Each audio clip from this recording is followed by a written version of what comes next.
Hi there, and welcome to Pale Beauty.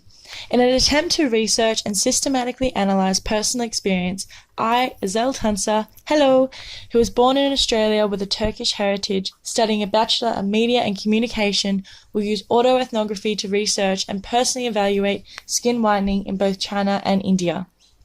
I would like to begin by telling a story so that, as mentioned by Crawley in 2008, I can share a personally observed interaction and an intimate eyewitness account to my first experience with pale beauty.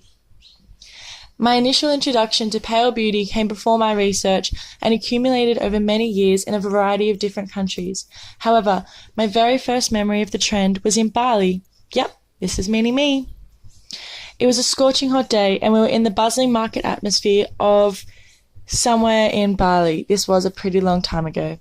I remember being shocked when I saw the local men and women dressed in jeans and long-sleeve jumpers, something I would wear in the winter and not this sticky hot heat. After a push from Mum, I remember asking her, "Are you hot? Why are you wearing a jumper?" Initially, she just laughed at me in response. She showed me her arm underneath the sleeve, which was significantly lighter than the back of her hand. "I want skin like this, skin like yours, so beautiful and white."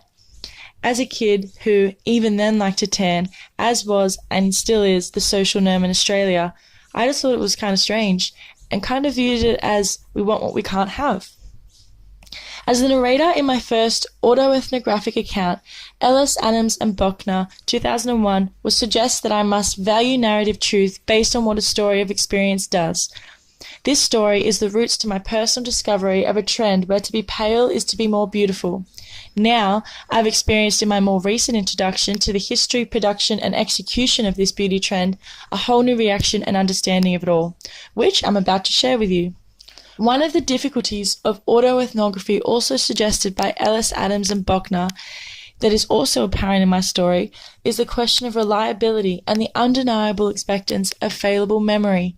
In my case, credibility is the only reference to any reliability of my story, and although everything I've said so far is not previously documented and based from what I can remember, the picture of my younger self who at the time experienced this is the only credibility I can provide. Both China and India have cultures which are vibrant and historical, both modern and ancient. As bordering Asian countries, they are extremely unique in themselves. For example, in China, we have their cuisine, dialects, art, invasion, infrastructure, communism, dynasties, tradition, national landscapes, pollution. And in India, we have religions, population, and also, but very different, cuisine, dialects, art, invasion, infrastructure, tradition, national landscapes, and pollution. In the process of autoethnography, Ellis, Adams, and Bochner state that I must study a culture's relational practices, common values, beliefs, and shared experiences for the purpose of helping insiders and outsiders better understand the culture. Now, frankly, we'd be here all day, and I wouldn't do enough justice to either countries in the short amount of time I have, so the cultural research will be built specifically around the social occurrence of pale beauty and how it developed into the culture of each nation. Beginning my research, I wanted to look into why pale beauty is more beautiful. For myself, being tan makes you look skinnier, healthier, even though it's not really, and more confident. Originating from China, a white cover three ugly is an old wives' tale passed down generations throughout China and travelling into neighbouring countries throughout Asia. The feature of white skin is metaphorically described as a halo, so prominent that it shrouds the observer of other characteristics or imperfections. This saying is continued as a major beauty influence in today's society of China, but this didn't stem from nowhere.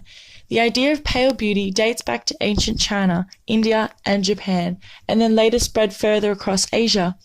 Originally, it was to infer aristocracy and wealth for both males and females. Those with darker skin were associated as servants or workers because of labouring under the sun. I found this interesting because throughout high school, especially in English subjects, I was always taught that white was a colour to represent things like purity, innocence, goodness, and virginity, not a matter of wealth or social class. India, although extremely close from China, was also influenced mainly by European settlers during the 15th and 17th century for much the same reason, status and class. Throughout its history, there have been a variety of internal and external methods used to make skin lighter. Some of these methods for China include 3-white soup made from these 3 ingredients and licorice. It is said to improve colour as well as increase blood circulation and energy. It is also commonly known that in China they were to grind pearls into a powder and swallow that. For both India and China, mercury has been an effective but also extremely dangerous skin lightener, commonly applied in a cream.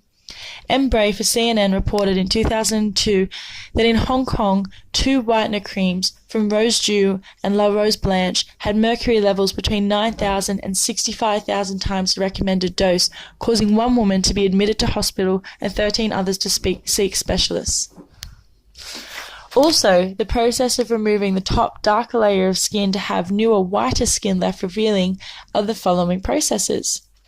And not to mention the excessive covering up and shade seeking during the day. Taking advantage of the social hierarchy of pale beauty and embellishing the trend even more into modern society are multi-million-dollar franchises with the advertising of their products. In order to get the best picture and suggested by Ellis, Adams and Bochner, an ethnographer may also interview cultural members. I asked a friend in both China and India, who I'll keep anonymous, to recommend what they would suggest as the most popular skin whitening product in their country. Firstly, as suggested, I took a look at an Indian ad for Fair and Lovely. This particular one is aimed at men. Take a look.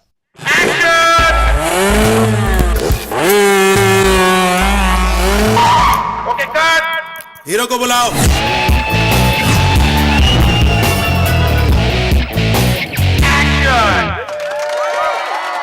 क्या look है sir? AC में पैदा हुआ है, अच्छा तो दिखेगा ही। 2 दिन बाइक चलाने दो, फिर देखना। बदल दो अपनी कहानी। पेश है fair and lovely mains active. इसका 3-वे फेयरनेस ट्रीटमेंट दे आपको active sun control, active smooth finish, active fairness system.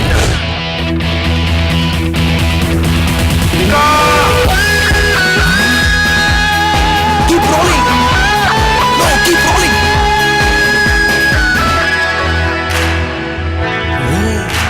Great shot! क्या बात!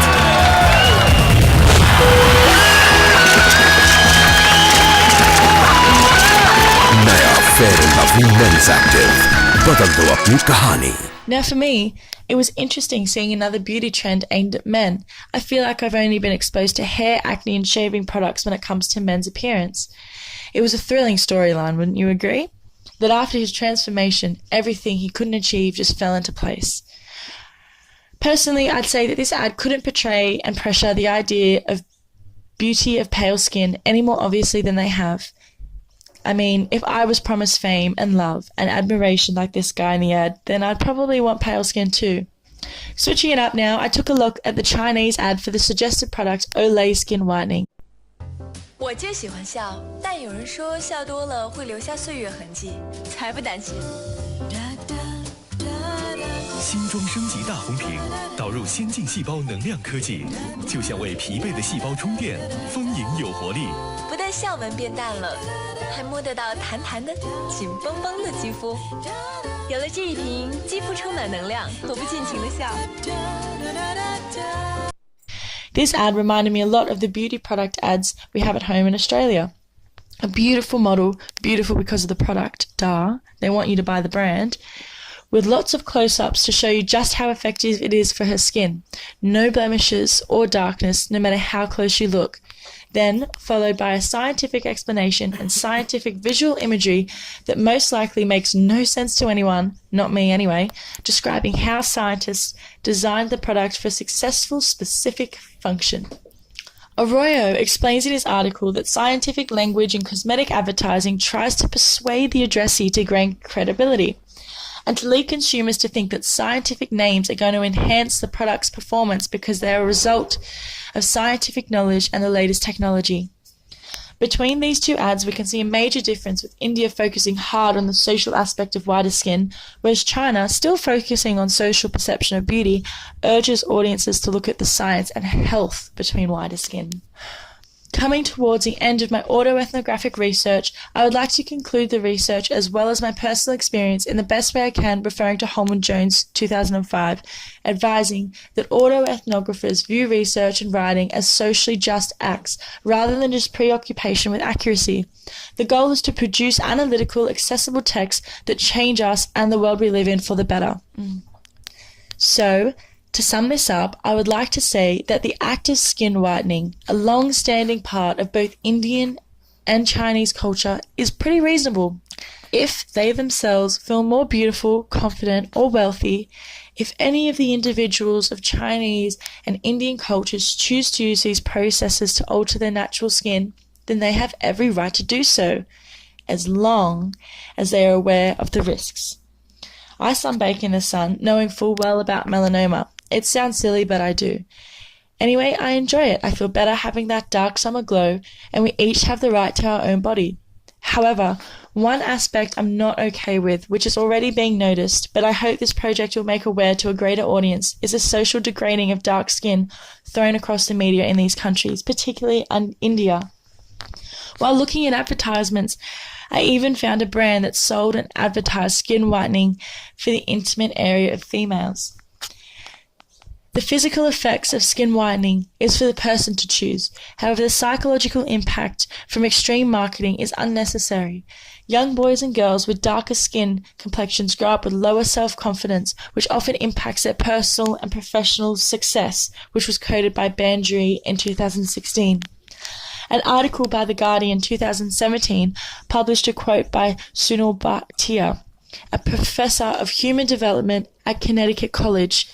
"This is not bias, this is racism." As a result of this, the Indian NGO Women of Worth launched the Dark is Beautiful campaign, which is not anti-white, but encourages beauty beyond colour. Thank you for listening, and to see you later.